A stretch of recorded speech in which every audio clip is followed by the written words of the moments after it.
Do, do, do, do, do, do, do, do. Yes, it's hammer time. It's been a long time since the last hammer time. It has. I've been super duper busy, and I also I had to figure out something before we could continue this anyways, regarding our character build here. Well, you were also doing the golf thing, and yes, you know, like doing extra episodes of golf. Yep. And then also I've got we've got another golf series that we're going to start up now too, but yeah. Well, that's what I mean though too. You've been practicing that one too. Yeah, it's been a lot of work, a lot of busy. So, yeah. Sorry everyone for the Diablo 2 delay. Hello everyone, I'm Rec35. I'm Sandman99. And we're going to be doing some more Diablo 2 solo Paladin playthrough. Yeah, what major goal comes next? So the very first thing that we're going to do actually is we're going to make some armor. Oh. Well, no, I'm talking about like the... quest-wise? Yeah, quest-wise. Quest-wise, we're going to go and rescue Cain. Oh, okay. So that's the next thing. That's right. But we have this armor here, this great hauberk. Yeah. And we're going to be taking this because this is actually, I think it's the best light armor that we can get. And it's also in the highest AC range that it can get. We're going to craft some armor out of this. We're going to stick a rune word into it. I'm just going to gather the materials that I need onto this page. I don't know what page of the stash this actually is. Okay, so that's page 8, so this is page 9, which is just called the Great Hauberk page for now. But anyways, I'm just going to grab the materials that I need in order to do this. I need one of these. And then I think I need another rune that we have here. And I actually had to research this a little bit because I didn't know this rune word off by heart. But we need more magic resistance, right? Which is why I'm doing this. So if we take a look at what we've got now, if I finish, because I'm going to grab this too. But if we take a look at what we've got now, you see we've got -2 fire resistance, -11 poison resistance, 46 lightning resistance, and 10 cold resistance. So our resistances are shit. So... your resistances are shit. Yes. Yeah. Now, that being said, if we were to take a look at our character here, because with plug Y you can view some extra character stats. If I can find where our life-stealing chance is, our current life-steal level is 25%. Right, oh. So 25% divided by 3, that would be, and then I think rounded down, that would be 8% life-stealing. Which means I think we don't hurt ourselves anymore for doing damage, because on hell difficulty that percentage is divided by 3, so it's actually 8%. Oh, so I don't think we hurt ourselves anymore by swinging the hammer. If we do, it's very minor. Oh, okay. But we have defensive problems, we have resistance problems. It's a problem. Mm-hmm. So we need to retool ourselves a little bit and think about what the equipment that we want to wear. Of course, we do have some other issues. So for example, we are getting like 10% lifesteal from our current armor. We're going to just kind of have to accept that we're not going to get that. And we do have a helmet here to compensate for that, to try to get 5% of that back. It's the old helmet we used to wear. So, you know, I guess we'll be 20% lifesteal now. 20% divided by 3 is 6% lifesteal, which means we'll do a little bit more damage to ourselves. But we'll only be doing about 2% damage to ourselves, which is roughly, I think, 70 points max and like 45 points min.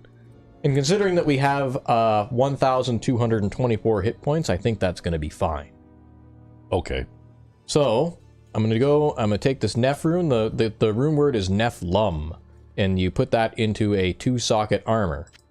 We go Neph, right, which gives us that really menial effect, and then we go Lum, and now it has a whole bunch of other effects, including all resistances plus 50. Oh, plus 20% faster hit recovery. I remember that effect from Diablo 1. Yep.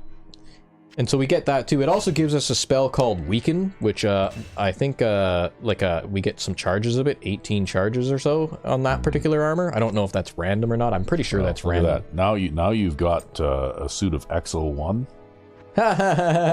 Well, to give you an idea, so our defense rating with our prior setup was... so let's see here. Our defense rating right now is 474.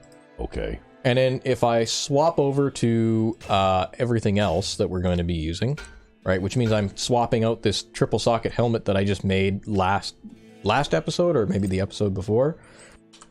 Now we have a defense rating of 1,101. Wow, that's quite a difference. Which still gives things a 65% chance to hit us, but don't worry, when our hireling goes and activates his aura, we'll double our defense, so things will only have like a 30 or 40% chance to hit us. Okay, so XO1 Mark III. Yeah, sure. Well, maybe not quite. I think if we had 2,000 defense armor, which there are a few 2,000 defense armors in the game among the unique armors, then we'd be approaching that. But okay. So this is more like T60 then. Yeah, kind of like T60. T60E. Yeah. But basically, we swapped out our belt because our belt, we were only wearing it because it synergized with the armor, and if we're not wearing the armor, there's no reason to wear the belt because we actually have access to this belt, which is a better belt. It gives us more fire resistance, and it gives us some poison resistance. And it holds your pants up. Yeah, and it holds my pants up, and it has a much higher armor class. Mm-hmm. Then we've got our new fancy armor, which gives us the plus 50 resistances. It allows us to cast Weaken on enemies, and Weaken is a skill that, if I take a look at the description here, targets damage minus 33% if I cast it on them. Oh, okay. That might be useful for some boss types or things. Anything we run into that's extra strong that we're having difficulty with. It's like a thing to keep in the back pocket, I guess, if I remember it. Mm-hmm. Probably won't remember to even use it. And then we've got this helmet, which actually also gives us plus 80 damage, or poison damage, although it's over 8 seconds, so it's really just plus 10 damage, basically. But most importantly, it gives us plus 25 poison resist and the 5% lifesteal. And so with this new getup, we have 57% fire resist. Our cold resist has dropped from 10% to 0%, but I don't think that's a big difference. But now we've got 66% lightning resist and 52% poison resist. And if that's not enough, we can always switch over to the shield and get max resist on everything, because this shield gives us an absolutely stupid amount of resistances. Wow, you should be using that. Well, I want to use this, but you see, this weapon only does between 10 to 20% of the damage that this weapon does. So, it would take me... Oh, what is it? Roughly... What is 2 over 10? 2 over 10 is 1 over 5. It would take me 5 times more hits in order to actually kill things. So if I can kill something in 2 hits with this weapon, it would take me 10 hits with the other weapon. Oh, okay. But we're still going to keep it around because it does have situations where it's useful, especially if we're up against enemies that are cold enchanted, because that's our weakest point. So, yeah. But anyways, that was a lot of talking. It was an introduction to an episode. So let's go hammer things now. Yes, now we're gonna go hammer things, and we're gonna start by being well equipped, and we're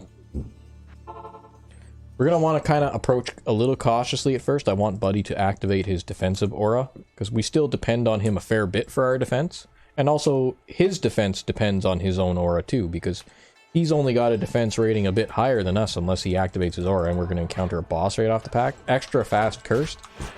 Probably going to have Buddy die here. You never know. He looks like he's fine. He activated his aura at least. That's nice. And we didn't get cursed somehow. Wow. But yeah, so now with Buddy's aura, we have a defense rating of 3,743. So, yeah. And with that, enemies only have a 47% chance to hit us. Yeah, all that defense, and it's only good for 47%. Yeah, well, that's number inflation, right? Yep. And then his defense rating is 6,228, so they probably have like a 20% chance to hit him or something. Wow. Crazy numbers. Yeah, imagine if we actually gave him a decent quality armor, too, because he's only just got this thing, right? Which is actually 200 points less than our armor. Yeah. You remember Powers and Perils? Yep. Well, in that game, armor had an armor value of 1, 2, 3, or I think maybe 4. Yep. For non-magical armors. 4 was like full plate armor or something. And that was a straight damage reduction. But all attack rolls were made on a basically row chart, right, of lines plus up to plus 20 or down to minus 20. Yep. And you calculated what your offensive and defensive values were, and you compared it to the offensive or defensive values of the enemy. Yep. To determine what line you rolled on. And each line above 0 gave you a 5% better chance to hit, and each line below 0 gave you a 5% worse chance to hit, or be hit, and that way you didn't have all this ridiculous inflated numbers, right? It was a very simple system, at its base. Yep. Well, and the funny thing is it doesn't actually, having these big numbers doesn't actually change the way that the game is played. No, because it's just inflated numbers that basically accomplish the same thing that you could accomplish with less inflated numbers. That's right. Yeah. Actually, we're going to go back to town and sell some stuff. But yeah, basically, like for example, even Diablo 1 had, I guess, slight inflation compared to, say, the D&D system. Yeah. But, I guess it's not that far-fetched to have, say, 400 hit points instead of, say, maybe like, 80 or 90 or 100 some odd hit points for a fighter at a very high level. Like, it's probably functionally not that big of a difference. But by the time we get into the thousands, like, this is a factor of, well, this would be like a factor of 3 inflation so far, and I think this game's probably more like a factor of 5 inflation in total, right? Yeah. Especially given that if you had 300 armor class in Diablo 1, you were basically unhittable by everything. But with 3,000 armor class in this game, we can still very easily be hit by things, right? Yeah. I think that's probably why I sort of lost interest in games of this type, though. Yeah, eventually, it's because the inflation. The number inflation just got to be ridiculous, and like, it just didn't make any sense to me anymore. Yeah, we can sell that too. I want to pick up this. It's like a. Can't remember what type of pipe this is. A silver serving tray +1 or something. Yeah, well, basically it's a... that's what it looks like. Okay, that's a spear weapon for Buddy there. Is it better than his? No, it's not even close to his. Why the hell would I even think that would be anywhere near his? I don't know why.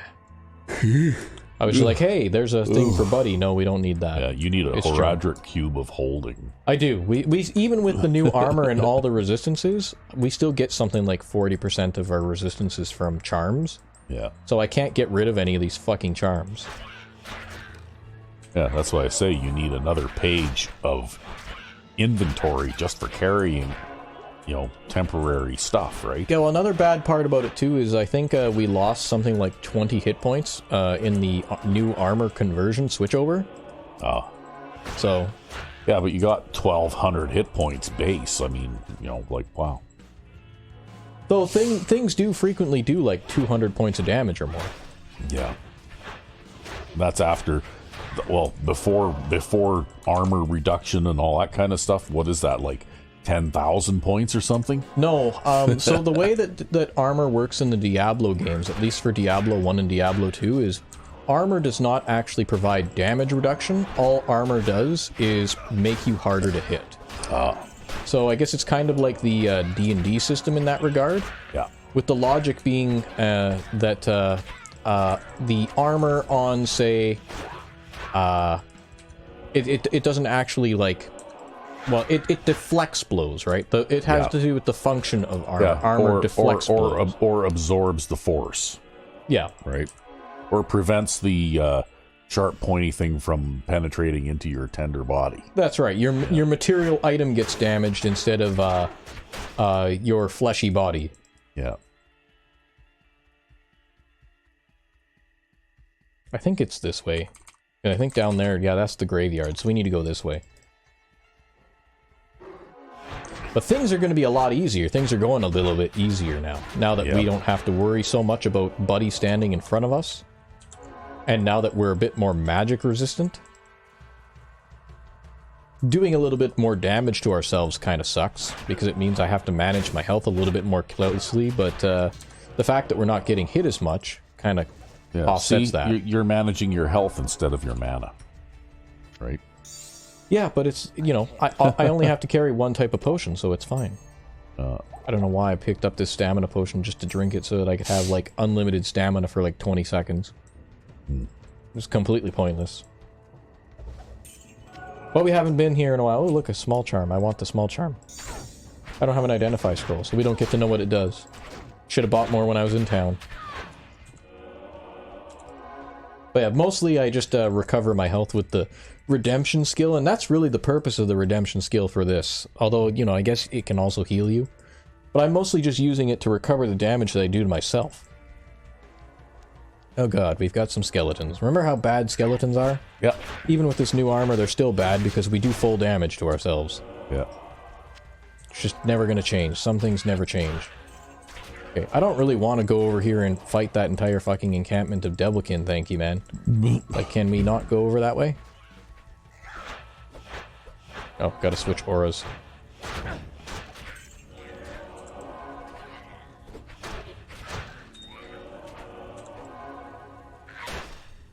And you can see that the switching to the redemption skill, though, especially when you're not in a situation where you're wearing armor from normal difficulty and everything has a 100% chance to hit you, it actually works pretty well in order to sustain your health resource required to do damage, right? Well, I really want to redeem that corpse so that this guy down here can't resurrect him, but maybe I should just come down here and kill this guy right here. Yeah, he can't resurrect anybody now. Yeah, because he's dead. Can't resurrect anyone if you're dead. That's right. But it's just there's a whole big encampment of these guys. I don't want to kill them all. Because they're not worth all that much experience either, so... Yeah, I should just call it an airstrike. Ah! If only. And I can't carry anymore. Well, we can carry more. We just gotta stick it in the box. Right. Stick it in the box. I don't want the giant sword, because that's a normal difficulty item. You kind of recognize what items are from normal difficulty, what items are from nightmare, and what items are from hell. And for us, it's really the items from hell that we want to pick up, unless they're like rare or unique items. Because you can somewhat upgrade rare and unique items. Okay, so we've got a boss pack up there. Yeah, don't charge right into the pack of that. You're going to get yourself killed. Moron. I think he just killed the boss, though, actually. Did he? Yeah, he did. He actually is able to kill things all by himself now? Yeah, well, we got that, like, super pike for him, right? That's that super weapon that does, like, 138 to 470 damage, which puts his damage up to 507 to 1,433. Wow. Which is, not even half of our damage. It's like 1/3 of the amount of damage that we do. But as it turns out, 1/3 of the amount of damage that we do is actually enough to be successful in killing things. In fact, about 1/5 of the damage that we do is actually technically enough. It would just take longer. Alright, by the time you get to 1/3, that's when you're starting to get a little grindy. Anyways, I don't really want to pick up any of that crap. None of that crap is anything that I'm interested in. I guess I'll refill my belt off the crap that, What's-His-Nuts dropped. Rakanishu, that's the name of this particular boss. He's a unique boss, but he always spawns here because he's like a quest boss. He guards the waypoint here that is to Cain. But because we haven't found the magic scroll from the magic tree, we can't actually use the portal yet to go to Cain, so we have to go and get the magic scroll from the magic tree and bring it back to the lady. Even though we've done that several times already. Yeah, but on previous playthroughs, right? Yes. Yeah. Just gonna take this full rejuvenation and put it at the top so that it sounds to me like this is a task that must be done each time you play through here anyway, right? That's right. It has to be done every single time. Yeah. And there's a waypoint out here that will be good for coming back here so that we don't have to walk all the way back here, because that's kind of a pain in the ass. I don't know what the fuck a hurlbat is. What is a hurlbat? Don't recognize that name. Oh, okay, it's a type of throwing axe. We don't need it. Not gonna pick it up. Not gonna bother. We'll press on the dirt road to the next location. Yeah, you are... Okay, you're just some champion stuff, but we'll deal with the fast enemies first, because they'll tie us up and stop us from being able to deal with the super deadly fucking zombies. Right? We don't want to deal with the super deadly zombies if we have to fight other things. We want to fight the deadly zombies on our own.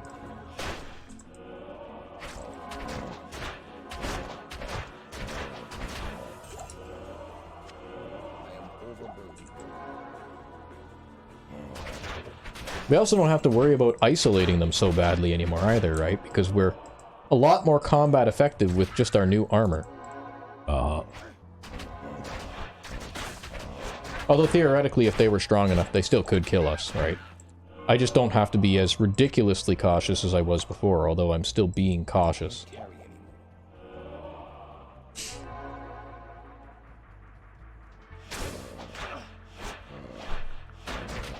Look at that, he actually took a swing at us and missed. Oh. Isn't that amazing? Haven't seen that in forever. Okay, where was that full rejuvenation potion? There it is. No, that's just a regular rejuvenation potion. But there, yeah, there was one back here. We can use that. Pick that up for our belt.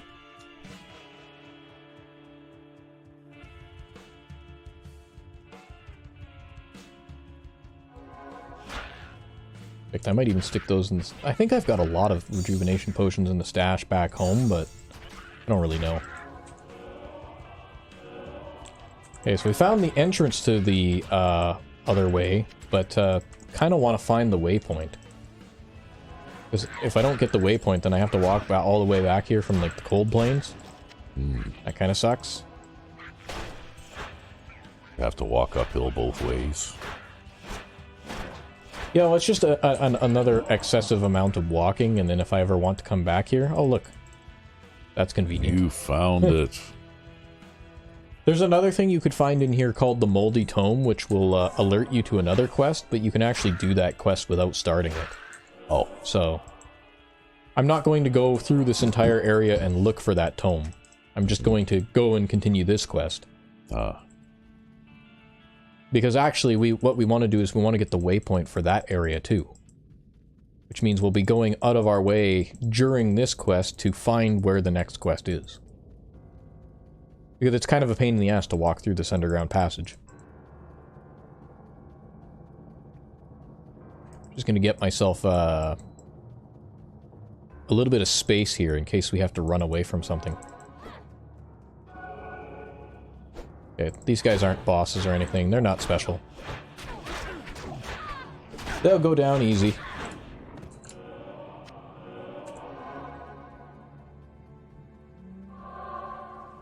I'll just click on that because it's in the way. We'll never use mana.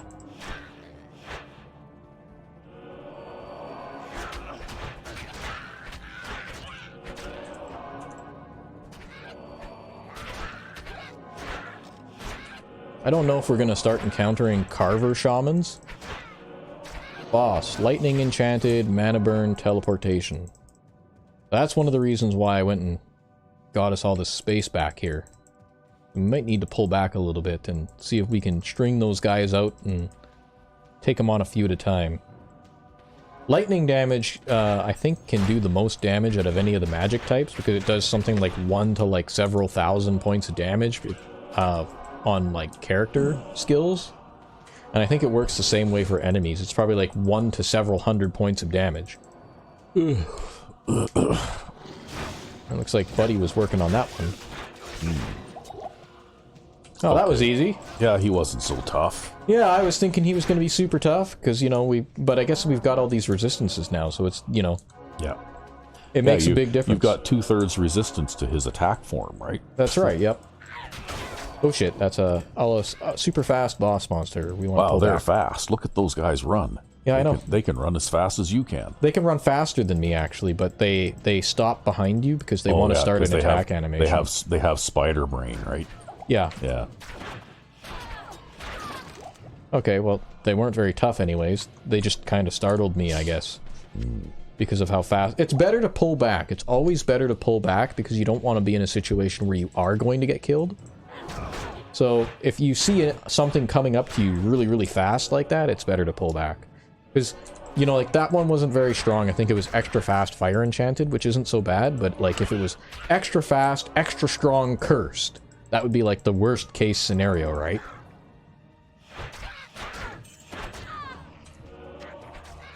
Because then they'd do, like, quadruple damage, and they'd be way faster than you, so you can't get away from them. Yeah, I see that they're still, like, dropping as much treasure as that wolf at the beginning of the Bard's Tale, hey?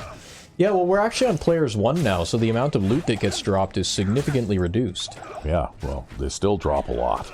Okay, I'm getting totally frozen by this thing, Like so... that one enemy there dropped, like, 4 potions. Let's see if we can come back here and not get totally frozen to shit by, that stupid Carver minion. This is what we have the shield for, once we actually get the cold effect to, thaw. See if How long does that take? I might just go back to town and thaw that way. Because he's not very fast, so he can't really pursue me. But, yeah, just get rid of that potion, buy some more potions. Because I think the amount that you get slowed by cold is also dependent on your initial resistance when the hit lands, and the amount that it lasts is dependent on your initial resistance when the hit lands. So now that we have 65% resistance, we should be more okay.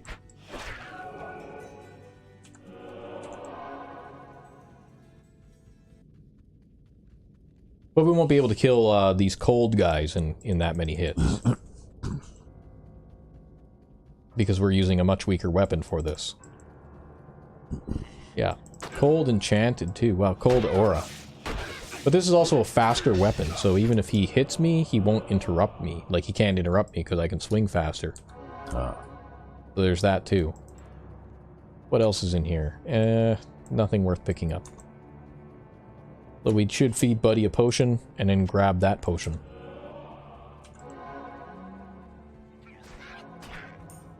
Oh, look, a Grand Charm. I want that. Impossible. I can't pick that up. You can't pick it up. We just need to reorganize the box. The box is full. I want to drink this, but What's I can't that, because... What's that serving tray good for, anyway? Oh, the shield? It's, just something to sell. Oh. But I want the charm because, and I can identify these now. 3 to 5 cold damage, that's worthless. 25 defense, that's worthless. I think we've already got a 68 defense one. And that's actually ready to be replaced. Like, if I could replace it, I would. I only have it in my inventory because we didn't have something sitting there. But ideally, you'd fill your entire inventory with magic resistance charms, and you'd always be immune to magic always.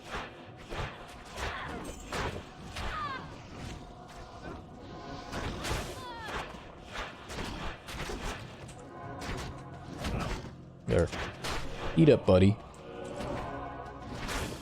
First, fire multiple shots.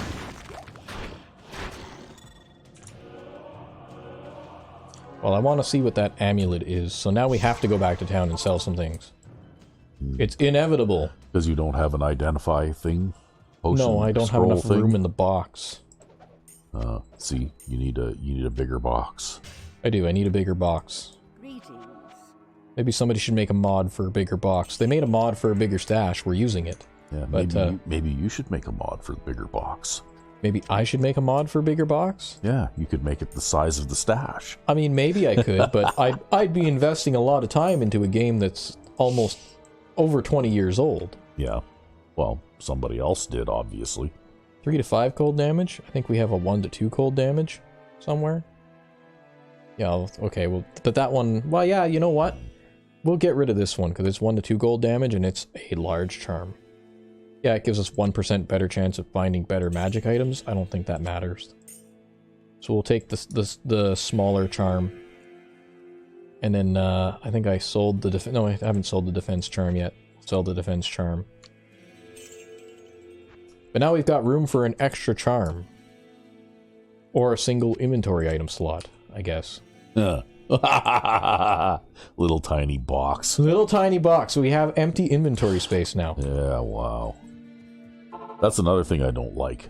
Is if you want to have any kind of protection against the wide variety of different attack forms in this game, you basically have to walk around with your inventories like jammed full like this all the time, right? And I don't like that. I like to be able to, I like to loot stuff and pick things up. I mean, I guess the way that it works is, technically speaking, I could just do what I believe most people would probably do in our situation and actually grind out equipment. So wow, +3 to defensive auras. That's a pretty impressive bonus. It's too bad we'd have to sacrifice things for that, but like that would take our redemption aura and make it level 23. So that would be chance to redeem 88% for 135 hit points versus chance to redeem 85% for 120 hit points. Okay, so it doesn't make a big difference for us. It's not meaningful for us. It'd be better if we could increase our offensive auras, because then we could get conviction better. But oh well. Although that probably does boost our sacrifice damage slightly, because boosting the level of so that's plus 825% damage. Ugh. Versus... No, it actually doesn't change it. Does it actually not change it? I don't know, it just seems all very pointless to have these huge numbers of lootable items that pop out of every enemy that you kill, but you can't pick any of that stuff up because you constantly have no room anyway. Well, I guess to be fair, though, I don't want to pick it up either. No, but still, I mean, you know what? If I'm playing a game like this, I want to pick stuff up. I want to, you know what I mean? Well, it's just most of this stuff is worthless, right? Like, it doesn't sell for anything, and it's not useful to me. It's kind of like, you kill the pack of kobolds or goblins in Pool of Radiance, and then there's, like, there were 40 goblins or kobolds, and then they drop 40 short swords. Yeah. Right?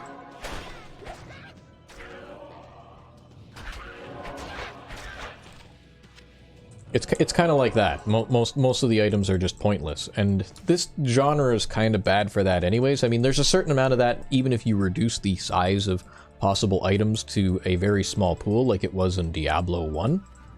I mean, you can probably count the number of swords in that game on your hands, right? Like, what is there? There's the dagger, the short sword, the scimitar, the falchion, the blade, the claymore, the broadsword, the bastard sword, the two-handed sword, and the great sword, right? And that's it. That's all the swords in the game. Mm-hmm. So this game has significantly more swords. There's probably like 4 or 5 times more swords in this game than that, which means that your pool of useless items is larger. But even among the pool of useless items, I mean, you're going to encounter some useless items no matter what you do, right?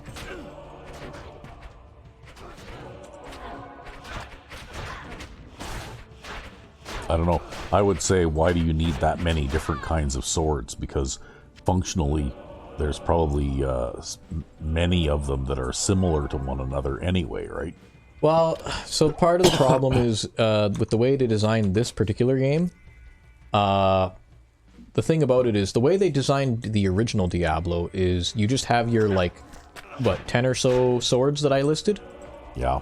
And those are all of your base items, and then if you want gear that is suitable for normal Nightmare and Hell difficulty, you just get better and better magic gear, right? Yeah. Well, in this game, instead of doing it that way, what they do... Oh, look, the waypoint. Now we don't have to go running around. But in this game, the way they did it is, instead of having just like 10 base items and then like giving you better and better magic effects, is yes, they give you better and better magic effects, but they also have different base items for normal difficulty, different base items for nightmare difficulty, and different base items for hell difficulty. Which is like a needless overcomplication. And actually, they are the same fucking base items too. So like, for example, a short sword looks the same as a gladius. It uses the same graphic. It has, I think, the same attack speed and things like that, right? Like, you get the idea. Yeah. Okay, we're getting murdered by those archers there, so let's just not do that for a second. Yes. But, Yeah, so let me go over here, and I can actually go to the what's her nuts, the blacksmith lady over here, who's probably going to prompt us with some blah blah. All right, so she's got like this let's see, does she have any upper quality items for sale, or is she literally just selling the base items? She's literally just selling us base items right now. Okay, but take this pike, right? This pike does 14 to 63 damage base, right? Okay. Well, Buddy here doesn't have a pike. He has a Hyperion Spear, which is the exact same type of item as a pike, with the same attack speed, and, you know, it's like the same... So it's basically a pike with a fancy name. A pike with a fancy name, and that's the difference between the normal Nightmare and Hell difficulty versions of the weapons. Right? And sometimes they change the attack speed going up a difficulty or down a difficulty, but it's not very common. Usually the items are reflective of each other. And obviously the Hell difficulty item is going to have higher requirements to use it too. So like, for example, if I go back there for a second, because I want to go back there and repair my gear anyways.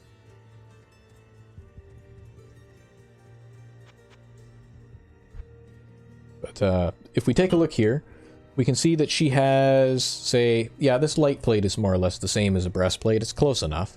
Right, this light plate here requires 41 strength. Well, I'm not wearing a light plate, I'm wearing a great hauberk. And a great hauberk requires 118 strength. Oh. Right? Because it's like a premium plus hell difficulty item. And I mean, the reason why we don't upgrade our hammer further too is because this hammer requires 85 strength, but the base requirements for the upgraded version of this hammer before you get the minus 50% requirements effect is something like 255 strength. Better hit the gym then. Yeah, and I think the base for this one was like 160 strength before the magic effect is applied. So, you know, the requirements for items just gets to be ridiculous as well, which is why I much prefer the way that Diablo 1 does these things. Yeah. Because, I mean, like, why the hell would you need 250 some odd strength to swing a hammer, or say... Okay, I'm kind of getting... yeah, if the weapon is basically the same in every respect, except that it does more damage, but it doesn't weigh any more, then it shouldn't require additional strength, right? Or why is it that, say, even like a Gladius, I think, requires... So, like, a short sword requires, I think, I can't remember, it's like 20 or 25 strength in this game. And, you know, that's fine, okay, a short sword requires 20 or 25 strength. But a Gladius requires, like, 118 strength, and then it requires a whole shitload of dexterity and all this other crap. Yeah, really, and all it is just a short sword with a fancy name. Wow, we are getting shot to pieces there by those super deadly archers. I think we're just not going to engage with them. I don't think they'll follow me or anything. I don't have to deal with them. I can just move on. What we want is not near them. That's like cold damage cursed. Cold damage cursed and cold damage extra strong are pretty bad too. Because they also inhibit your ability to run away. Yeah, run away, run away. Another boss pack of archers, for fuck's sakes. What is it? Archer Day? Extra fast teleportation. Okay, well you can teleport away and I'll just let you fuck off. Have fun, have a good day. Not gonna follow you.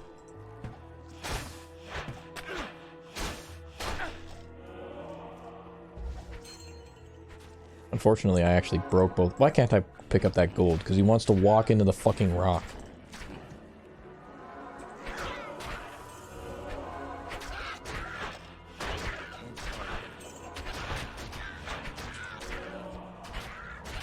Yeah, there's gonna be shamans around, so we have to eat the corpses of our fallen enemies. So that he can't keep resurrecting them. That's another thing that's nice about this skill, though. Is that I can eat corpses so that enemies can't get resurrected, right? Yeah. I mean, now and then you'll find one where he just resurrects it repeatedly.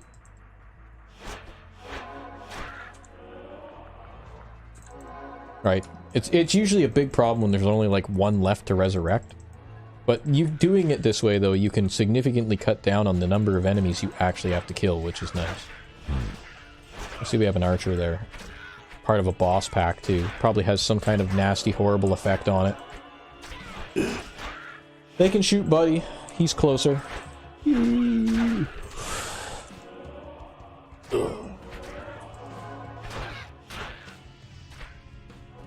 Okay, now we can kill these guys, because we've cut down on the number of guys that are around.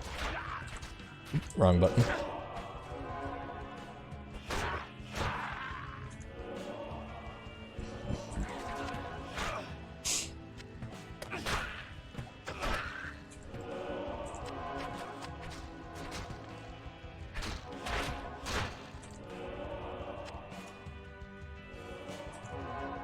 Yeah, and like, for example, a bill is another one of those weapons that's actually just another weapon with a fancy name. Yeah. And some of these weapons don't even look like the weapon that they're actually named after. Yeah. They just basically are a renamed weapon, and that's all they are.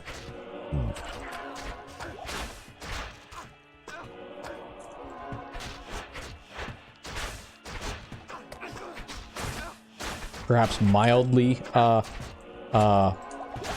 immersion breaking. Or then there's other things, right? So like, you know, there's a two-handed sword, but then I think there's also a weapon in the game called a Zweihander. But Zweihander is just German for two hands, or two-handed. So, yeah. You know, it's just a two-handed sword. And then there's the great sword. Yeah. And it's like, yes, these swords came in different lengths. So, you know, I can forgive two-handed sword versus great sword because there were different lengths of two-handed swords historically for different purposes, right? And used in different ways. But when it comes to, like, you know, the two-handed sword versus the Zweihander, it's like, come on, man. And what is that in the German translation of the game? Do they use Zweihander for the lower one and two-handed sword for the higher one? Like, yeah, in the German version of this game. Yeah, like how do they do that? What's going on there? Yeah. So, you know, the nonsense that you encounter. But that's pretty typical, right? Pretty typical RPG nonsense. I mean, even just the whole idea of, like, the long sword, right? Like, the only version of D&D that ever got that right was, I think, Basic, right? Where they had the sword normal. Yeah. And then the sword short, which technically there was never a short sword, but you could say, like, well, it's a side sword, right? Short sword, side sword, whatever. Same difference. Well, basically, though, that was one of the reasons that I still liked that version of the game better than later versions, is because they kept things like that simple. Yeah. Right? You know, a sword is a sword is a sword, and it could look like a broadsword, or it could look like a long tapering blade, or it could be even a rapier or something, maybe. But it was still, in game terms, it was still a sword, right? Yep. And, you know, like, you could just leave the wielding method, I guess, up to your own imagination, because it was still boiled down to dice rolls, right? And, you know, like the same thing with, you know, any number of other weapons, too, right? You know? So if you want to know how hard our skills scale, you know that conviction skill that we use in order to have a chance to hit? Yeah. This green aura thing? With 2 skill point advancement, we get plus 1% minus reduction to enemy defense. Oh. That's how hard it scales at this level. Not that we can actually naturally advance beyond 20.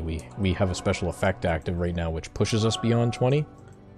I want that flawless sapphire. But, yeah. Yeah. But anyway, I liked that system of the game. It was, you know, like, as the name would indicate, basic. It was very simple. Yeah. Ooh, okay, they did have more complex rules available for that version of the game, too, if you wanted to play them. Yep. Because they did have a fairly good, in my opinion, a really good weapon skill system, right?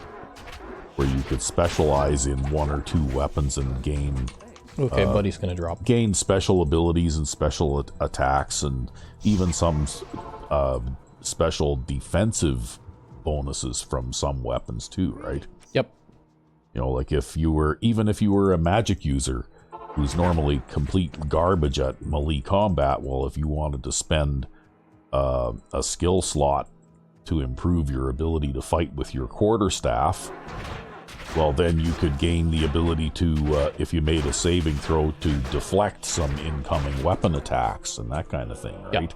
You know, like it actually provided you with something of value that you could use. Yep. Well, even with like some of the earlier versions of D&D, I didn't mind like the introductions of some sword classifications, like say the broadsword. Yeah. Because there were some different types of swords that did have different like functionalities in history, right? But like for example, a long sword by popular nomenclature is really just like an arming sword, right? Like the typical soldier sword, right? Yeah, although to be fair, basically a straight bladed sword with a stabbing point, right? Oh shit. Oh shit, oh shit, that's bad. I totally forgot that I ran out of potions on that slot. Oh. And ended up not healing Buddy there when I intended to heal him. Oh. And well, as a result... that Sasquatchy thing there can really run, too. Look at him go. Yeah, I'm going to try to get him hooked up on something so I can make a town portal. Why don't you just use that waypoint there?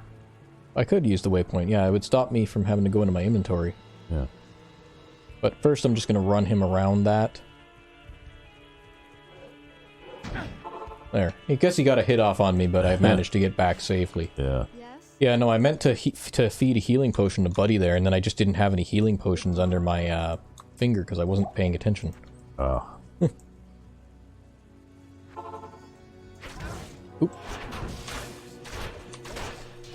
There. Really high attack power, not a whole bunch of health.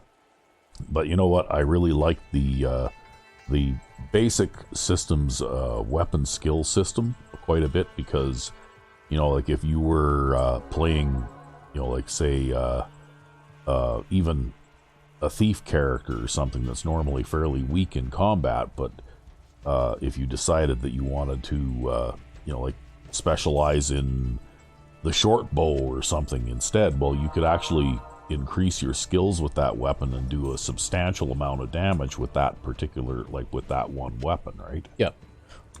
Well, also too, it made character variety a lot more accessible too, because you could choose a very economic weapon, like say the hand axe, right, or the club, and then you could specialize in that particular weapon and have a whole bunch of other playing options available to you. And some of those weapons had very nice defensive bonuses. Like, why would you use a club? Well, as it turns out in those books, clubs actually have a wide variety of defensive bonuses and defensive abilities that they can use. Yeah, the offensive damage output wasn't that great compared to other weapons, but you did have the ability to deflect multiple incoming attacks and all kinds of other nice things. Like that kind of stuff, yeah. Oh yeah, by the way, we found the tree. I totally got lost in thought there. The tree? You were looking for a tree? The magic tree. We found the magic tree. Oh. Ooh, cold resist plus 27% ring. That's a... Is this the magic tree? This is the magic tree. It just looks like a dead tree. Yep, it's magic though. Oh, it's the magic dead tree? The magic dead tree. Oh, yep. Okay. You can't cut down that dead tree, it's magic. Oh. Just like you can't forcibly relocate those pigeons, or what was it? Yeah, permanently relocate those pigeons. Yeah. Yes, exterminators have a sense of humor. So now we need to take this. After making that statement, we're probably going to have to explain yet again how that worked out. Oh, let's see, I worked in an industrial plant setting, and as a supervisor, I often had to deal with contractors and do a little bit of shopping and purchasing and stuff to buy, parts, equipment, supplies, and even services. Yep. And in this case, it was services because inside the building that we were operating in, it was infested with pigeons. Yep. And so, of course, I call up the local extermination company and tell them that I've got a pigeon problem and I need them to, remove the pigeons, right? Yep. And they sent me a bunch of papers, like, describing how their traps work and all that kind of stuff. And one of the things that it said in there about the traps is that they are live capture traps so that the pigeons can be permanently relocated. And so I phoned them back and I said, what do you mean permanently relocated? I mean, they're pigeons. You do know that they're going to be able to find their way back here again if you let them go somewhere, right? Yep. Like, what exactly does permanently relocated mean? And the guy laughs and he says, oh no, we kill them. It's just that we put that permanently relocated in the paperwork because some people might get upset about us killing pigeons, right? Oh, fuck. So, after that, I would make jokes like in the safety meetings, like watch out for this particular hazard and stay away from this area or you might get permanently relocated, right? Yeah. Hello. Of course, maybe I have kind of a odd sense of humor too, because that particular thing just hit my funny bone in a particular way, right? Well, I mean, there's so many, dark things and whatnot in life. You wouldn't be able to cope with it if you didn't at least have somewhat of a sense of humor. Yeah. Oh, well. Pigeons were definitely a problem, except for one winter when a raven actually found its way into that building. And you know what? There was no pigeons left in the building after a short while, and no more mice, and that raven pretty much cleaned everything out. Well, Raven MVP. Yeah, well, and then there was no more food left, so it left. Well, but it was helpful while it was there. Yeah. I've got, this organization is terrible. The organization I'm running here is just awful. Yeah, because you have nothing sorted at all. No. Well, that's why you have to search through your inventory system there. Anyways, we're about to go to Tristram. Oh, okay. And go and rescue Cain. What were you supposed to do at the tree anyway? Like, what was the whole point of all of that? I just had to get the bark so that I could open the magic portal to Tristram. Oh, I see. Because that's the mechanism that they use to open the magic portal to Tristram. Is bark from the magic tree. Bark from the magic tree. Wow, we've got a bunch of rejuvenation potions here, too. My god. But anyways, I think I'm going to pause before we do that, because I need to take a little bit of a break. Okay, and we're back. And actually, I kind of screwed up. I ended the recording instead of pausing the recording. So, well, that's okay. It's not that hard to splice. Yeah, we were at like 50-ish minutes. So yeah, it's not that hard to splice two together. Yeah, probably just finishing this quest will take the rest of our time, anyways. But anyways, I was kind of thinking during the break of the whole number inflation thing. If I can get my left headphone to come back here. You deaf in your left ear? Yeah, well, what ends up happening is this headset's kind of old and it's kind of busted. Yeah. And the left headphone goes out sometimes, depending on how I move it. A tragic end to Tristram. There we go. Gonna have to get a new headset someday. Someday. But I was thinking about it because the number inflation. And if you think about it, think about your D&D fighter at level 1. He has something like 1d8 hit points, I think, in the original basic rules. Yep. Right? And say he has a longsword and shield and he's got some scale mail armor on or whatever. Right? And you know about how powerful that is. He gets 1 attack per turn. He does something like 1d8 points of damage when he hits, plus his strength bonus if he has one. Right?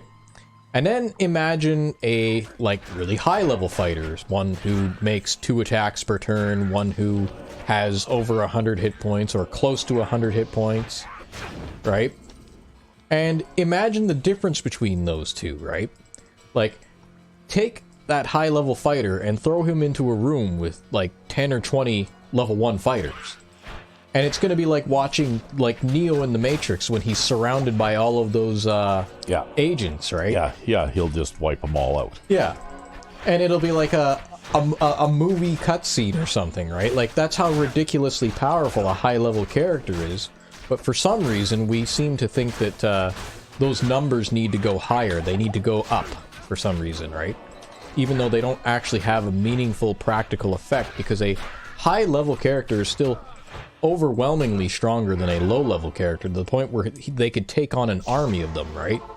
Like, a high-level fighter could take on an army of fighters. Yeah.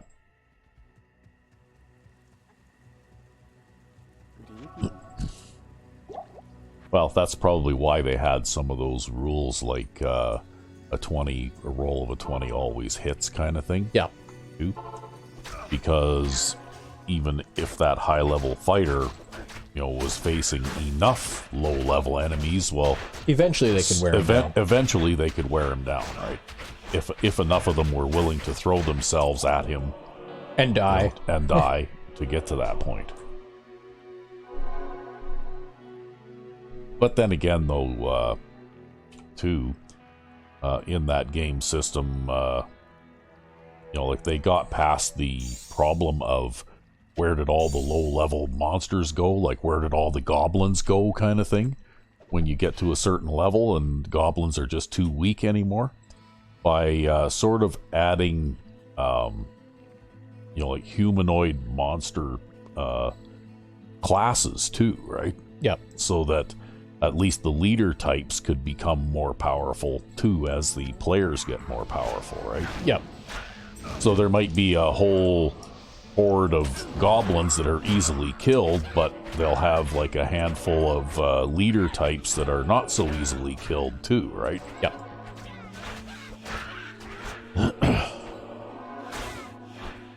And then, of course, they also had quite a variety of, like higher level enemies, monsters, and things to fight with too, right? Yep.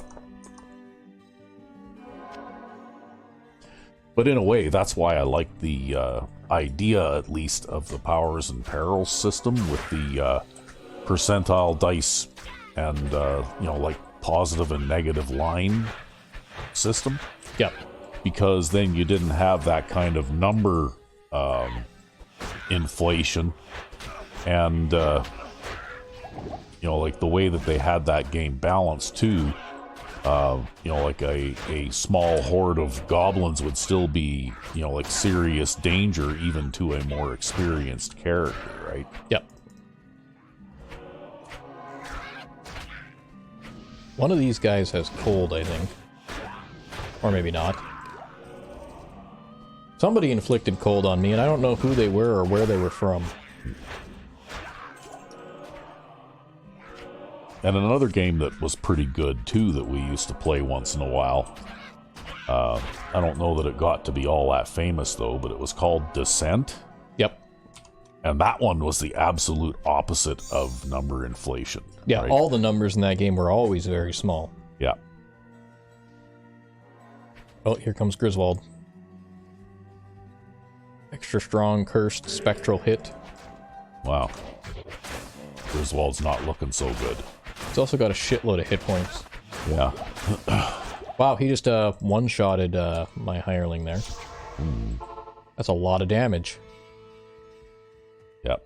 Should have brought his shotgun. Yeah, I'm not sure if we're actually going to kill Griswold today. We might not have the amount of cash required to resurrect my hireling over and over again to kill Griswold if he's going to do that amount of damage to him. You should get cured too before you go. We don't actually have to kill Griswold. We only have to get Cain. So, Well, maybe that's what you might have to do then. Oh shit, I just walked right into him. Yeah. Good thing I had my armor there.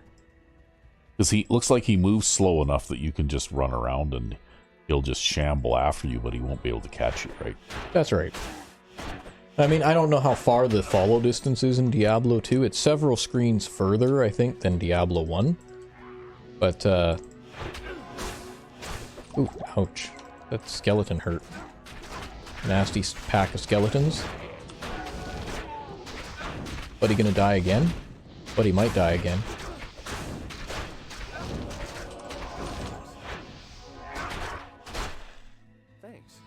feeding him potions like candy, man. So we're okay, we're okay. Here's lightning enchanted, extra strong. Well, it doesn't matter. Get out of here, Cain. Cain, leave quickly. That's the quest completed. Everything else from here on out is bonus. Oh, okay. So he was still hanging around by the fountain in the center of the village? Yeah, well, he was just imprisoned where he was, right? Oh, okay. So they just set the cage up right where he was hanging around in the first game. Yeah, oddly enough. Well, they, I guess they were just used to him being there, right? Honestly, it's very surprising that he's so damn intact, considering that, they're bloodthirsty demons and he's been here for how long, and they burned down the village and everything, and... Yeah.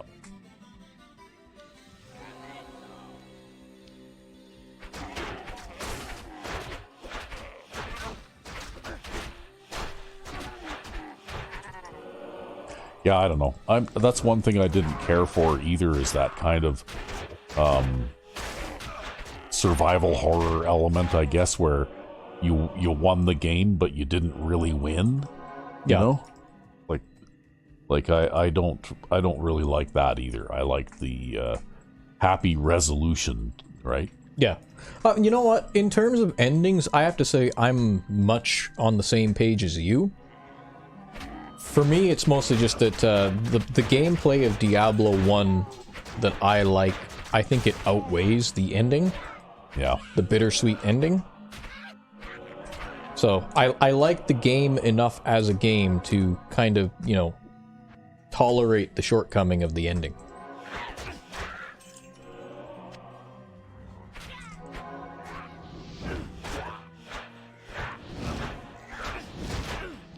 I don't know if I'm necessarily as generous as that to this game. Oops, I accidentally fed a potion to my buddy there instead. Instead of myself. And actually, I should get the right aura equipped. Talking and not paying attention, right? Causing me to get myself killed. There. There. It's these skeletons that are bad, though, right? Because I can't lifesteal off of them, which means they're very, very difficult to kill. I must have said that I can't lifesteal off of them over 100 times. I bet you people get the fucking idea by now. Probably. But, just in case they forget, right? Yeah, just in case you forget, I can't lifesteal off skeletons, guys. Yeah. And Wirt's leg. We want to pick up Wirt's leg. Okay, that's a worthless belt. That's a worthless fire resist 5% amulet. But anyway, maybe that's why I kind of like the Champions games, though, right? Although they can have because number inflation they have number inflation too, and you know what? Sometimes it seemed like every 10 minutes or every 5 minutes, I was always looking for the next best piece of armor or next best weapon. That one's got the stereotype where your character is like the most hodgepodge mishmash of gear ever, right? Whereas in this game, your character looks like what their primary body armor is equipped as, plus their helmet, and that's it. Those are the only things that determine their appearance. Whereas in Champions, you might be wearing like padded gloves and a plate mail helmet and like leather chest piece and chainmail boots. Your character's appearance changes when you change armor pieces, right? Yeah. Yeah. But that's not something that I had a problem with either. The thing that bothered me a bit about those games was, like you say, the number inflation, and also the fact that it seems like a constant arms race, right? Like you're constantly looking for the next best armor piece or the next best weapon or whatever, right? Yeah. It just seemed like that kind of thing is constantly going on, right? But that being said, though, at least, when you get to the very end and you win the game, you actually feel like you won the game, right? Yep. Huh. Go back to town again.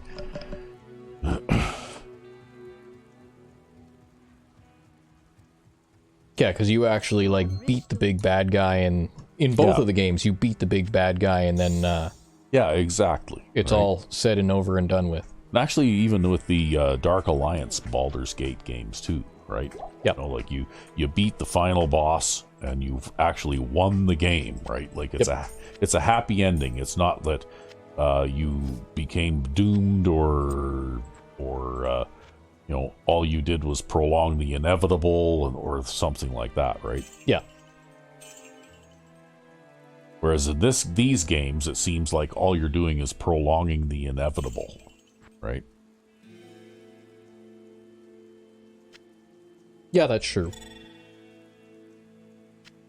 I guess that's probably why, even though they, you know, could be really entertaining, at the end of the day, I don't really like the, you know, like certain genres of movies, even like the zombie apocalypse movies and stuff like that, right? Yep. And the Planet of the Apes movies, when they first came out, like the original ones, you know, where all of the endings were bad and stuff like that, I didn't like those, right? You know? Because of the way they ended. Oh, I guess I already have a Wirt's leg. Why did I pick up another Wirt's leg? Well, now you got both of his legs. Yeah, but this Wirt's leg is socketed, so why do I need this Wirt's leg? Oh, I don't know. It's a level 76 Wirt's leg as opposed to a level 6 Wirt's leg. Well, it's definitely better than the level 6 Wirt's leg. I'm just gonna drop the Wirt's leg on the ground and it can despawn when I exit the game. Maybe Wirt wants it back. Fuck Wirt. He robbed us of enough gold in the first game. So you stole his leg? That's right, so I stole his fucking leg and threw it on the ground like a mile away. Uh-huh. Only a mile? How far away from Tristram are you here anyway? I really don't know. Far enough that we have to take a portal. I imagine it's probably several days or even possibly several weeks journey. Because, you know, walking on foot, horse and carriage. Was the documentation never really very clear on that? Well, the idea is that when the warrior became possessed by Diablo, or at least influenced by Diablo, I don't know how long it took for the possession to fully take root, but the idea is the warrior started walking towards the east. Oh. Right? And so this is far to the east of Tristram, but I don't know how far. And then Lutgo Lane is extremely far in the east, so far in the east that we actually need to take a cutscene in order to get there. Oh. Because we travel for like probably several weeks or a month on end in order to get there. Oh. And then what the fuck is that? Kurast. Kurast is even further to the east. And then in Kurast they open up a portal to hell. I don't know why they had to do it that far in the east. Yeah, because you probably could have done that just about anywhere, right? Yeah, probably just about anywhere. I mean, you could have done all this right around Tristram and saved all the shoe leather, right? Well, I think they end up, they in the games that were never created, they attempt to bring back Tristram as an idea. Oh. You may or may not have had the idea in the design plans for the games that were never released where Tristram reappears and is reused. Oh. Although the layout is not the same and nothing is the same anyway, so it doesn't make any fucking sense. So it's basically just a completely different village, just with the same name? Yeah, whereas in this game, it's actually, I mean, there are some slight differences in the layout because they didn't get everything 100% canon, but it's more or less recognizably the same town. Oh, where's the church? Well, if you wanted me to, I could go back to Tristram and actually point out all the differences between okay. D1 and D2. It's quite all right. But basically, like the river, Wirt was on the other side of the river, and there was a bridge going across the river. That's not in the game. The caves aren't present. The extra buildings leading up to the church aren't present. The other river crossing over to Adria, there's no bridge there, so you can't go there, and there's a wall around the inner part of the town. So... And then there's some slight differences in the positioning and orientation of things, but they did their best, I guess, given time constraints probably and other things, to kind of make Tristram, and it's close enough that you can at least recognize it as Tristram. Oh. And you're talking in this game? Yeah. Yeah. Whereas in the other non-released game, it's not even Tristram. It's just called Tristram. Maybe they just had to build a new town on the site of the old one, though, because the old one was completely burned to the ground. Meh. And then it doesn't look like the old one anymore. I don't know. It just gets me the wrong way, okay? gets me the wrong way. Well, it's a good thing those games were never actually released. Yeah, it's a good thing those games were never actually released, and we'll never play them on the channel because they were never released. Yeah.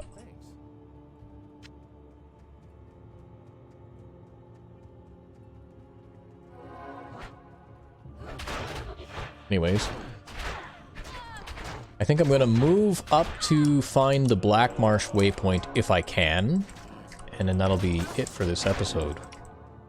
Just because, or if I find the tower. If I find either the tower or the Black Marsh waypoint, just so that we have a reference of where we need to go for the next episode. Yeah.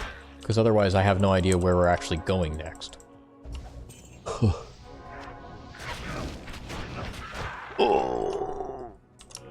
But yeah, since this armor upgrade, I'd say this episode is going smoothly. Everything's been progressing really smooth since the armor upgrade. Yeah. That really helped. And especially because I've been hoarding... See, I got to use all of that equipment that I was hoarding, right? Uh-huh. You did, eh? Yeah. But what are you going to do with Wirt's leg?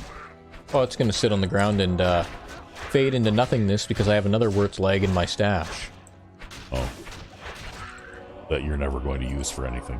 That's right. Although I could probably go back to the village. You just took Wirt's leg so that he couldn't have it, right?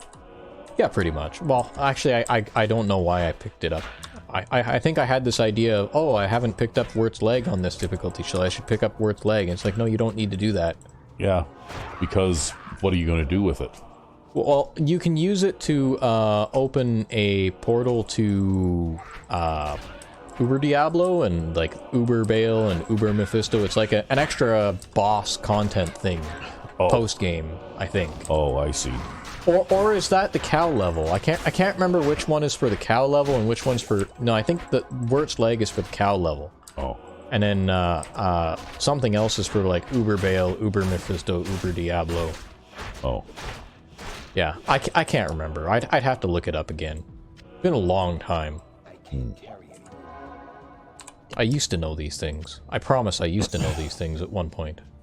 There are just too many things to know now. Well, I have to say that even though I'm people, there are some viewers who watch this series regularly and are enjoying it, and I'm not going to hold it against them or anything. But this game isn't really my cup of tea. I would rather play Champions myself. I'd rather play Diablo 1 myself, but I do like Diablo 2. I mean, I have a love-hate relationship with this game, very obviously from my commentary. Yeah. I like it because it's Diablo 1-like, yeah, but it's different enough for Diablo 1 to give me a bit of a different experience when I'm bored of Diablo 1. I dislike the game, obviously, due to its design shortcomings and faults. Particularly regarding, like, given the type of playstyle that I tend to gravitate towards anyways, which is, like, melee combat hack-and-slash warrior, right? Because melee combat is just a very unfriendly way to play this game. Whereas, if you wanted to play, like, a ranged enemy of some kind, or a mage, or a sorceress, or like, an Amazon, or anything ranged attacky, that's really good in this game. And anything melee attacky is not so good. And yes, attack E is a adverb, or no, an adjective now. Oh, okay. There you go. Attacky. Yeah. Okay, wow, I didn't expect to find that. That would be really good if we were a barbarian. We're not a barbarian. It says barbarian only. Yeah. I might hang on to that anyways, just because you have to change classes. Become a barbarian. Well, I mean, I could do a playthrough of this as a barbarian. Honestly, we'd probably die less because a barbarian has, like, double, maybe even triple the hit points. But we would do about half as much damage. And I would probably build my barbarian in such a way that it looks very reminiscent of this paladin, except suddenly we would need mana. We would be dependent on mana. I'm looking forward to the adventures of generic guy. Oh, in Champions? Yeah. Oh, God. Because you always play the generic guy, right? Yeah, well, I mean, like... No character customization or anything.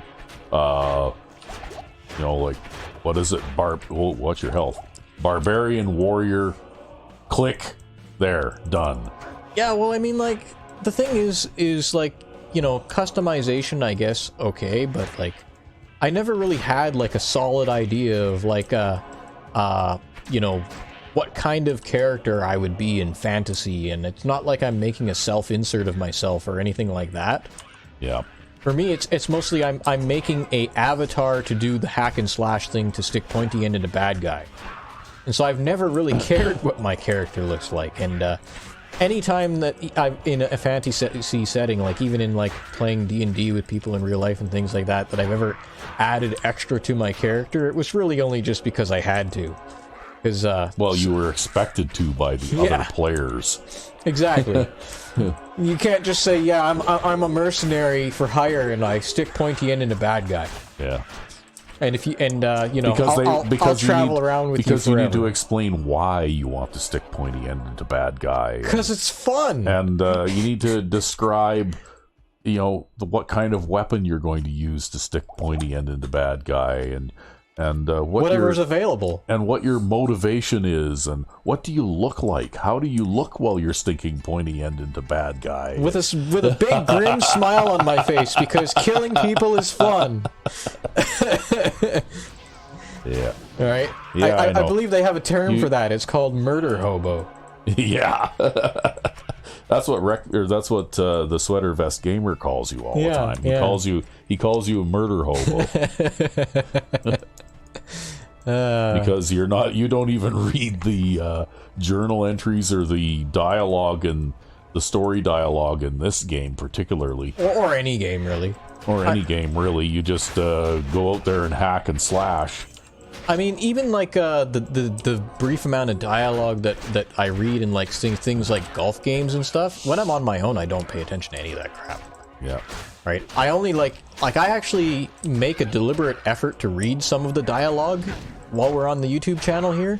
Yeah. And even though the minimal amount of dialogue that I actually read, which is like the bare minimum that anybody needs to see to get any idea of dialogue reading at all, is far more dialogue than I actually read in any given game. Like, I never read dialogue in any given game. I don't know what the story is. I don't care what the story is. I have to say that I liked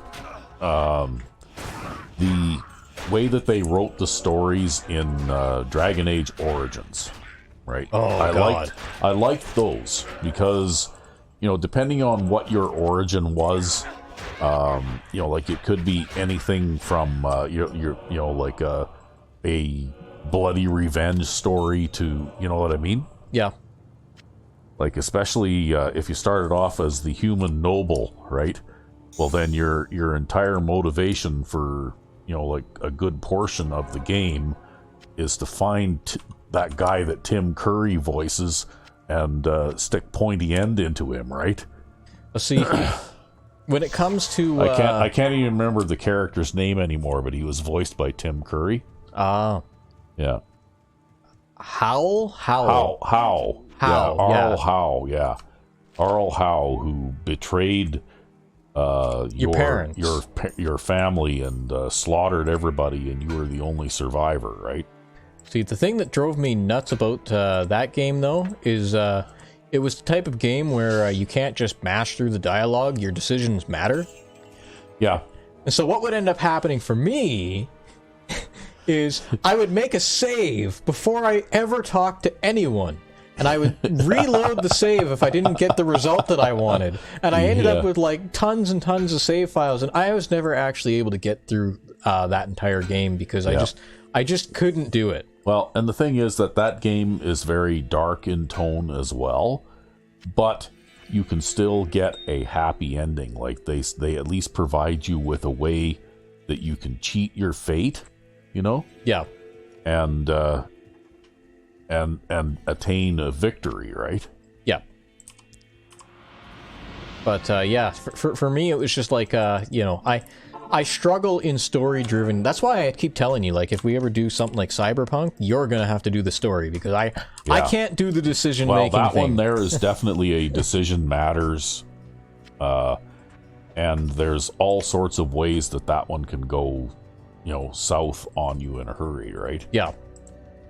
because I played it through completely twice, and the first time I got one of the sort of bad endings.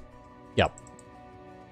And the second time I got one of the sort of good endings, right? Yep. But apparently there's lots of other ways that the game can be ended as well. Some of them good, some of them not. And I would imagine that there might be even more story branches now since they introduced... I can't believe I haven't played that game since the new expansion that they put out, which is going on like a year and a half ago now. Yeah, well, I guess you've been so busy with Fallout 4. Well, Fallout 4 is my obsession, right? Like, yeah. I play Fallout 4 literally every day, even after all this time. Even after we're done recording, you go and play it some more. Yeah, I play Fallout 4 for fun. Like, I love that game. I absolutely do. And, you know, like, to the point where I even took the time and effort to learn how to make mods for it, too, right? Yep. And even, you know, I'm not really a terribly prolific or active modder, but I still, you know, make the odd small mod from time to time. In fact, I have done a few recently, right? Yep.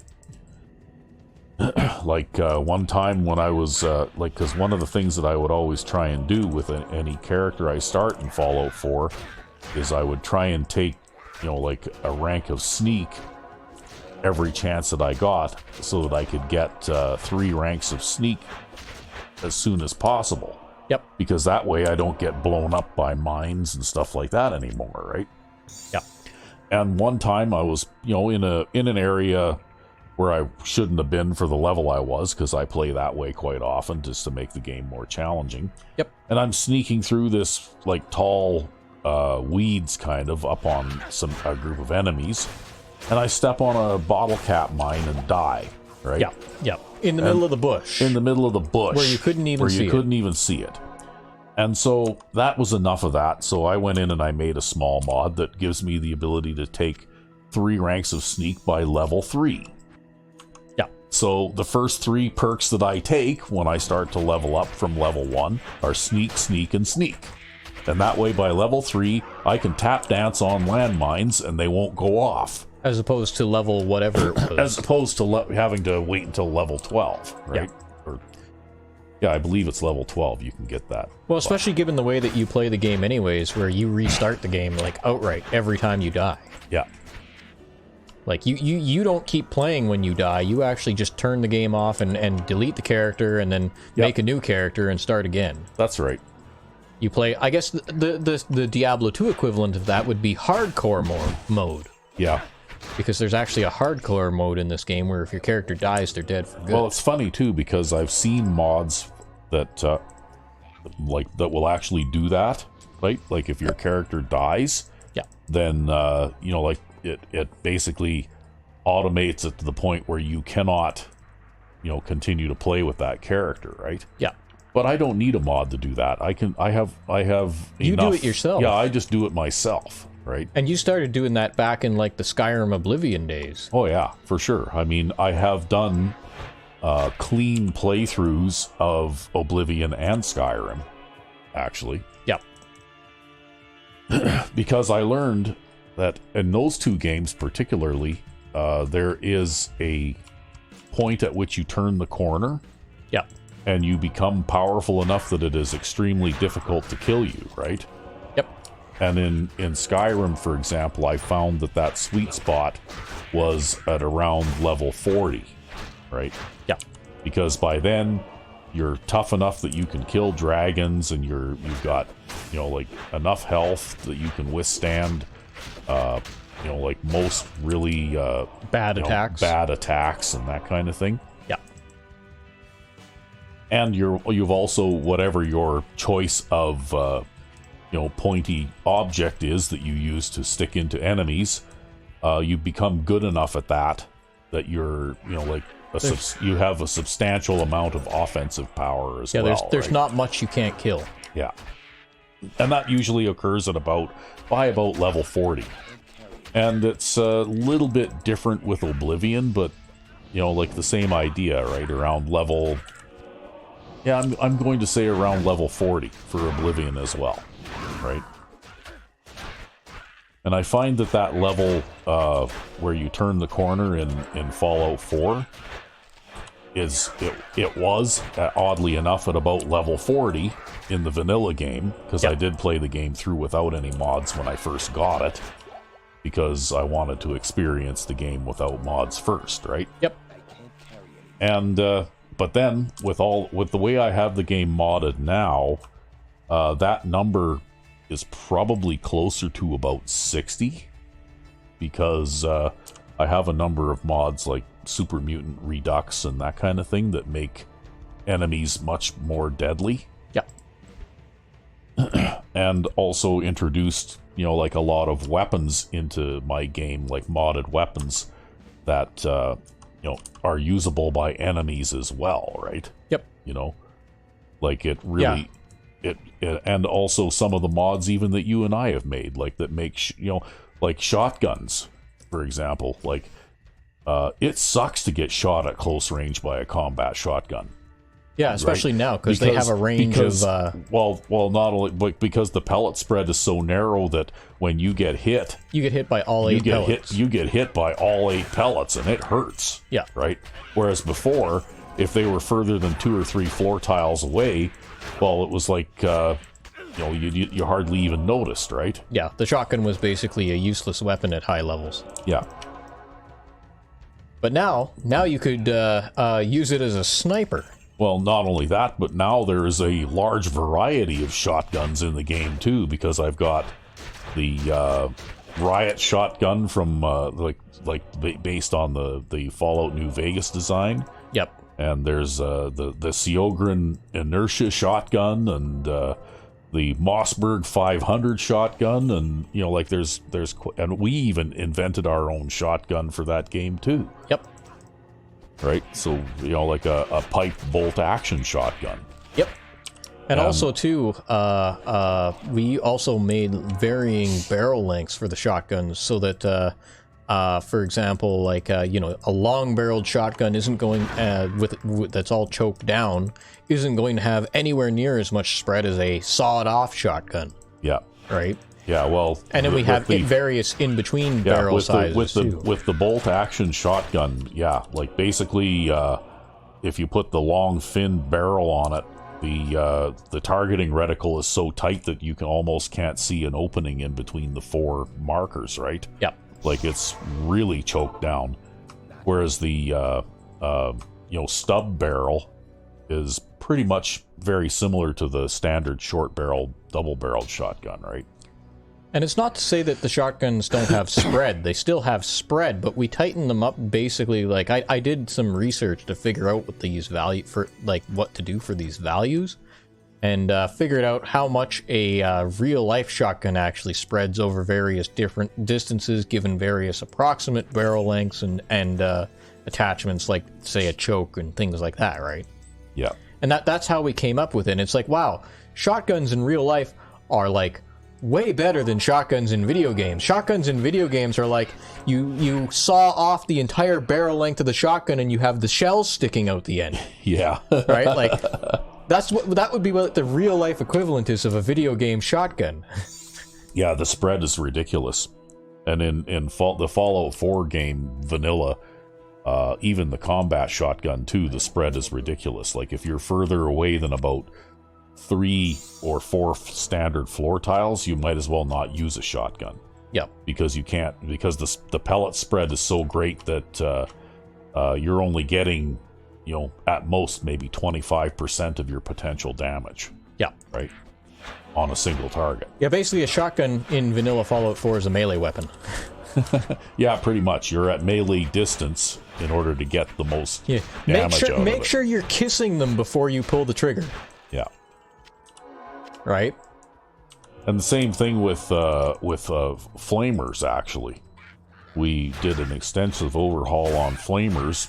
Because flamethrowers have a lot more range, too, in real life. Yeah. Well, actually, we watched some vintage World War II training films that we found on YouTube. That's right, for the U.S. Army. For the U.S. Army.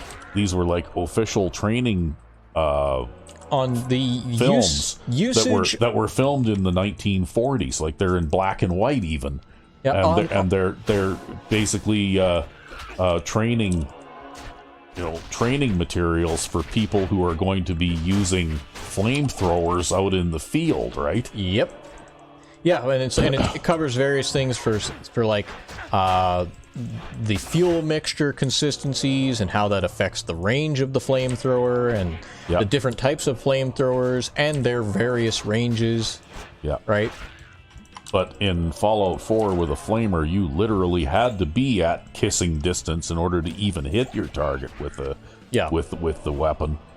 Whereas in real life, according to those training films that we saw, a backpack-style flamethrower typically had a range of between 40 and 60 yards. Yeah.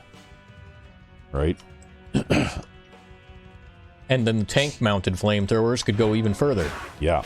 Because they had different fuel to whatever mixture. Yeah, which is in 40 yards for all intents and purposes in the Fallout 4 game is almost the equivalent of about 14 standard floor tiles or something? Something like that, yeah. Yeah, something like that, because can't remember each standard floor tile is 10 feet across, right? Yeah. So slightly more than 3 yards, basically 3 1/3 yards. Yeah. So, 10 of those would be 33 yards. So if you wanted a 40 yards, so that would be about 12 floor tiles, right? Yeah. Distance, that would be the effective distance that you could use a flamer at, and that's how we modified our flamers in Fallout 4 in that mod that we did. Well, I have some good news. What's that? We found another charm. Oh, another? Yeah, but how are you going to carry all these charms? You've got no more room. Well, it has cold resistance on it, so I just put this other charm into my stash that I don't need anymore. Yeah. All right. Because I think everything else is plus you're, life you're plus like life. You're like Mr. T out there, like with a million chains hanging around your neck. Well, we got another charm, and it gives me cold resistance, which means that I now have 9% cold resistance. Oh. So, that's why we picked these things up. They're worth it. I really want to find another charm that's like this, where it's like all resistances plus 10. We'd like to get a whole bunch of charms like this, but they're very rare, so... You need to find one of those that's like all resistances plus 50 or something, and then you could unload all those other ones and actually have enough room to be able to pick stuff up. I think one such charm actually does exist. Yeah? But, obviously I don't have it. Yeah, obviously. It might even be a unique item, too. I can't remember. So you're going to sell the serving tray now? Well, I've sold that one a while ago. I'm just selling this one now. Oh. Which is the 2-socket one. Actually, you know what? Yeah, we already have a resistance shield, so I don't care what the defense on my resistance shield is, because it's just there for resistances. And if I wanted to make another socketed shield, I'd look for another one that has resistances on it. So, screw that idea. Don't care. But yeah. But anyways, I think we've covered everything for now. I found where we're going to be going next, and then proceeded to full clear the area around because we were having such a nice conversation. Yeah. So. Oh, that's fine. I suppose we will pick this up next time, because we've got some new quests to start next time. So, all right. Until then, I'm Sandman99. And I'm Rec V5. Have a good one.